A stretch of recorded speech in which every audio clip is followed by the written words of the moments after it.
Hello friends, இன்றைக்கி நம்ம கிச்சனில் சுரும்பல் மீன் வச்சு மஞ்சப்பால் எப்படி செய்யுதுன்னு பார்ப்போமா? இந்த மஞ்சப்பால் குழந்தை பெற்றவங்களுக்கு ரொம்பவே அருமையான ஒரு சாப்பாடு.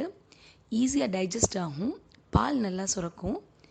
இது காராப்பொடி வச்சும் செய்வாங்க. இப்போ எப்படி செய்யுதுன்னு பார்ப்போம். இதுக்கு தேவையான பொருள்னு பார்த்திங்கன்னா, ஒரு பெரிய சைஸ் தக்காளி, கொஞ்சமாக சின்ன வெங்காயம், கொஞ்சம் கருவேப்பிலை, ஒரு 3 பச்சை மிளகா, ஒரு பூண்டு தொலியோடு நச்சு வச்சுருக்கேன், கொஞ்சமாக தேங்காய், 2 சின்ன வெங்காயம் வச்சு அரைச்சி வச்சுக்கோங்க. குழம்பு நல்லா ருசியாக இருக்கும். ஒரு முருங்கைக்காய் சின்ன சின்ன பீஸாக கட் பண்ணி வச்சுக்கோங்க. முருங்கைக்காய் ஆப்ஷனல். ப்ளஸ் என்னென்ன சேர்க்க போகிறோன்னா, 1 டீஸ்பூன் சில்லி பவுடர், 1.5 2 டீஸ்பூன் கறி மசாலா பவுடர். கனமான பாத்திரத்தை அடுப்பில் வச்சு தேவையான அளவு எண்ணெய் விட்டு தாளிக்கிறதுக்கு எடுத்து வச்சுருக்க ஜாமான் இருக்கு இல்லையா, வெங்காயம் தக்காளி இது எல்லாத்தையும் ஆட் பண்ணிவிட்டு நம்ம நறுக்கி வச்சுருக்க முருங்கைக்காயும் அதில் சேர்த்து நல்லா வதக்கிக்கலாம். இந்த குழம்புக்கு கடுகு சீரகம் சோம்பு எதுவும் சேர்க்க வேண்டியதில்லை.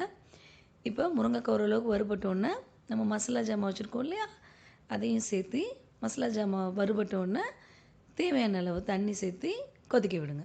ரொம்ப தளன்னு வேணும்னு நினைக்கிறவங்க தண்ணி ரொம்ப சேர்க்காதீங்க. ஓரளவாக சேர்த்துக்கிட்டு நல்லா இந்த மாதிரி மூடி போட்டு கொதிக்க விடுங்க. இப்போ நம்ம குழம்பு நல்லா கொதிச்சு வந்துட்டு இருக்கு. இப்போ சுத்தம் பண்ணி வச்சுருக்க மீனை அதில் சேர்த்து லேசாக கிளறி விடுங்க.